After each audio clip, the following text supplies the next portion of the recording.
Hello everybody, my name is Eric, and welcome back to Destiny 2. In this video, I'm going to showcase the highest damage, DPS, boss damage, whatever you want to call it, in the damn video game. Across all three characters, bar none. If you're short on time, this is the build. You look at this, these are what you run, do that, blah, blah, blah, blah, blah, blah. And then you're supposed to loadout swap over to this build, and then these two parts changed. But after that, then you loadout swap again to this build, and nothing changed in the top right. There you go, you can click away now. Bye-bye, have a good day. Alright, that was a trick. Because if you clicked away, you would have no clue what you're doing, and you would end up doing little to no damage in DPS phases. So, let's bring it back. Oh yeah, I forgot to tell you.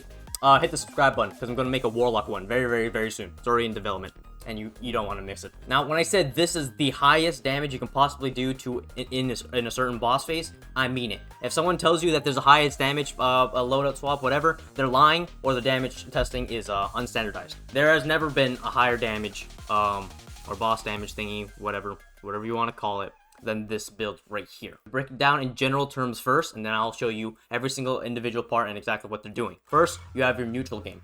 You might recognize this as Mactics' best Prismatic Hunter build. And I sort of agree and I sort of disagree. I think the best would be an exotic class item that already has Liar's Handshake and Synthesis and whatever. But if you can't get that, this is the free easy one. You can get this really easily. Liar's Handshake. It's a stupid punch, grapple. You basically punch, you dodge, you punch, you dodge, you slow everything, you go invisible, slow everything, you go invisible, everything explodes. And it's very good neutral game. You're not gonna die with Liar's Handshake, even without Liar's Handshake. It's very good. Transcendence is amazing. A secret part of this is that Transcendence will will completely regenerate your melee ability, your dodge, and your grenade on when you click the button. And that's what allows us to loadout swap.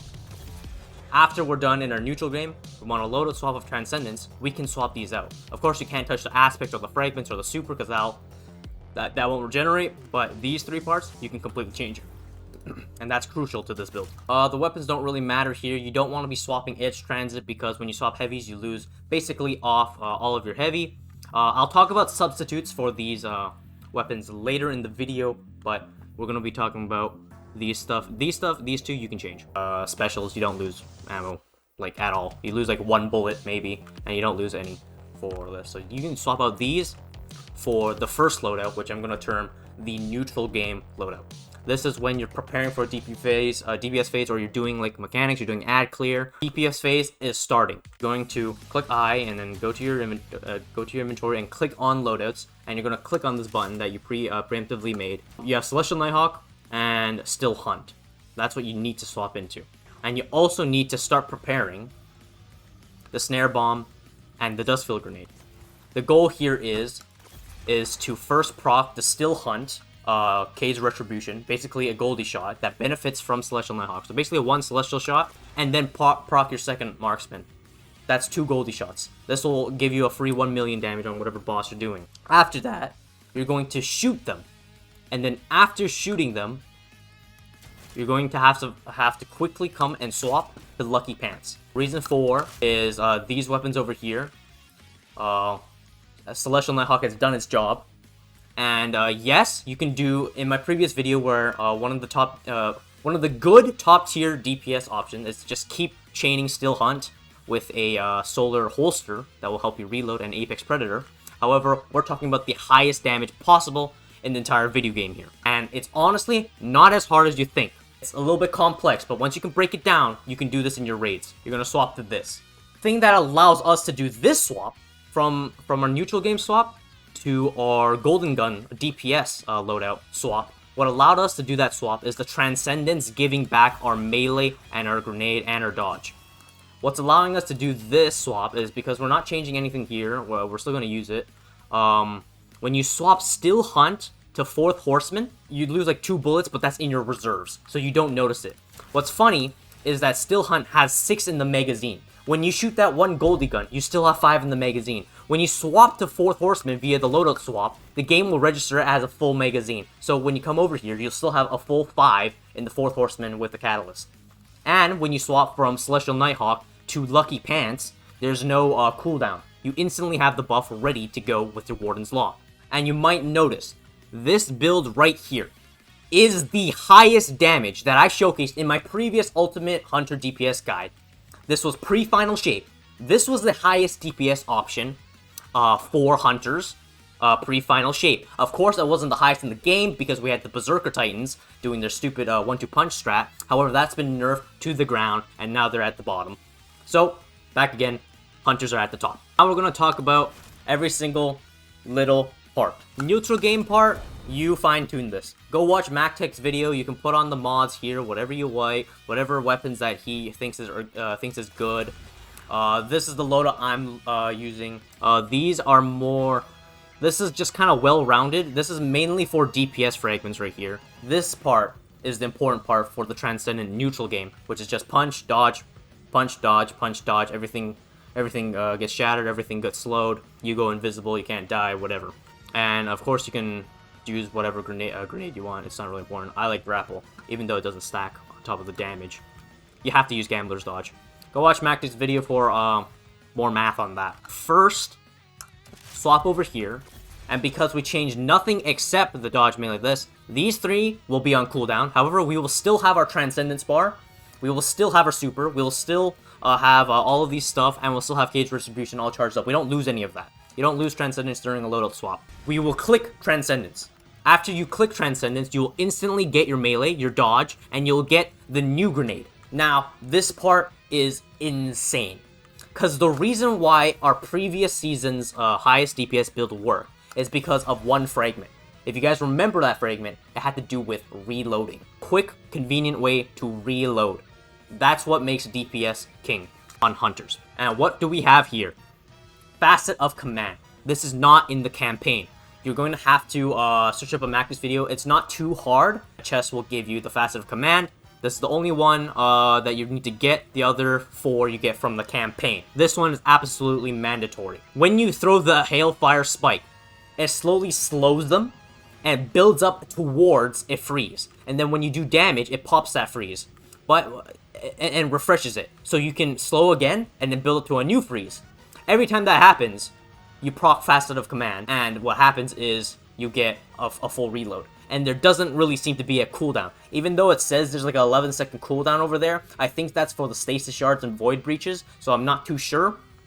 It was disabled for a little while, but it came back and it looks just fine. And that's also why we're running a Dustfield Grenade, because once our Transcendence is over, we will have another Dustfield Grenade to get us another reload, another anticipated reload. It's not instantaneous like the old build where you just throw a shuriken out and you instantly reload. However, it's close enough because you're preemptively throwing a grenade. This part's also important. It gives you just a slight 5% buff to all damage. Of course, when you proc Transcendence, that's another 5%, so in total this is like 10% right here. Whatever additive. To use this properly, just remember to throw your grenade first, and then throw your melee, and then do Still Hunt and the Golden Gun. Just to get that extra nudge of damage out. It's the only thing here that gives us a weaken.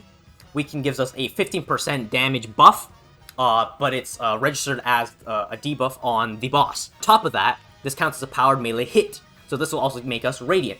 So now, we get a 15% buff on ourselves. Of course, in a raid setting, you're going to be in a Well of Radiance, so this part is kind of irrelevant. Whatever. This one just makes your explosion do a little more damage after you proc the freeze, and you're gonna break the freeze. Part is kind of this you can do whatever you want with. Notice how these two aspects don't even play a part in our DPS. A little trick you're supposed to do: proc Still Hunt Cage Retribution, and then proc actual super. Don't do it the other way around. If you proc the actual Golden Gun super, you won't be able to proc the Still Hunt super. So always Still Hunt first. You basically have 2 Celestial shots back to back. These don't really matter. Let's say even maybe swap these off and put on harmonic targeting. This will make it so that I think it helps buff your targeting, so maybe it has a higher chance of actually hitting the crit spot. Arms mods don't matter. Dexterity's not really going to help you. You could put unflinching on your chest plate. Think triple solar surge works on the Still Hunt Golden Gunshot. I'm not too sure though, so I just do it for funsies. I'll go in detail about the combo a little later. Now this part actually matters. You need 1 kinetic surge and 2 void weapon surges. You need that. I don't even care if you can't hit this. If this is nothing here, that's totally fine. Don't care about the stats. We're here for maximum DPS. you probably don't need it. You can hit 100 resilience easy. Most of our damage is going to be from here. However, we still want to charge out our Warden's Law because we're going to run out of, get close to running out of ammo on Edge of Transit. This don't matter. This does matter. Make sure you have some dexterity mods. Mods don't matter either. Cloak also doesn't matter. By this time, your Transcendence is about to run out, and then it's going to give you back the actual Dust Field Grenade that was like getting covered over because you had the Hailfire Spike on. DPS here, very simple. The instant you swap, you have a legally modded holster. Shoot this like 20 bajillion times until the buff runs out. You can count in your head. It's like around 13 shots, 13 bursts. So you don't have to worry about reloads anymore. After that, immediately go to your Cascade Pointed Edge Transit. Shoot that a bunch of times. Go for the 4th Horseman. Shoot that a bunch of times. Go back to Edge Transit, shoot that a bunch of times, go back to 4th Horseman, shoot Edge Transit, 4th Horseman, blah, blah, blah, blah, blah, blah, blah. By the time DPS is about to be over, you'll have, like, an extra couple seconds to go back to Warden's Law with the buff renewed and shoot that 13 bursts again. And you might be wondering, what about reloading? Like I said, the Dust Field Grenade and the previous Hailfire Spikes, they'll keep proccing your reloads for you. You don't need to worry about it. And if you get an unlucky reload, like it reloaded your weapon when it was already like near full, you still have one backup reload as a marksman dodge right here. And unlike the stasis fragment where it reloaded your stowed weapons, this reloads all your weapons. Your stowed ones and the one that's currently in your hand. It's insane. It's absolutely insanity how good this stupid fragment is. And after that, you can load a swap back over here. It doesn't matter, DPS phase is over. And when you swap from 4th Horseman back to Still Hunt, in total, you're only losing around 2 bullets per swap. So when you swap from Still Hunt to 4th Horseman, the magazine will still be pre-reloaded for you, so it'll still be full. However, in reserves, you'll lose like 2 bullets. And when you come back out, you'll lose 2 bullets again. Not a big deal. It's in total 4 special ammo. You can deal with that loss. Alright, we're going to talk about substitutions. Neutral game build, do whatever you want. This one, you need Celestial Nighthawk. Everyone can get it. There's literally no excuse to not have this. Still Hunt, also no excuse to not have this. It's the campaign of, you literally get it after, like, the submission in the campaign. Basically part of the campaign. Warden's Law, you might not have this, because it is in harder tier content. If you can, try to do some, like, I think Legend drops it. Legend Nightfall or Master Nightfall during the week. However, if you missed it and you're never going to get it, Malfeasance is a good substitute. It'll do around the same amount of damage. However, if you do Malfeasance, you'll lose out on total damage because you cannot use Still Hunt. You're just going to have to go back to the old Stasis build that I had.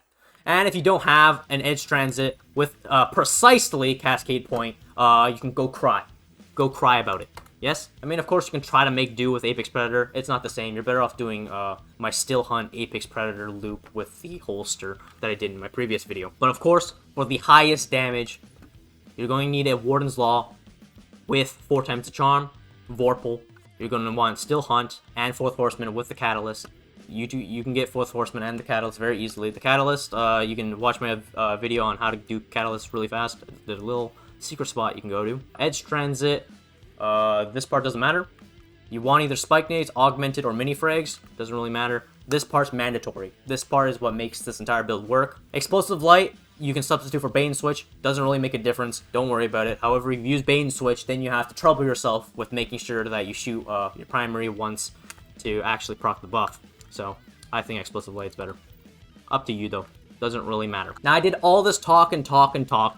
What's the actual DPS number? Extensive data and interpolation, extrapolation, whatever you want to call it, from Aegis, Chicken SI2, and a bunch of endgame DPS testing, spreadsheets across all. This stands at the top at a solid 4.5 million. And that's all with no seasonal mods.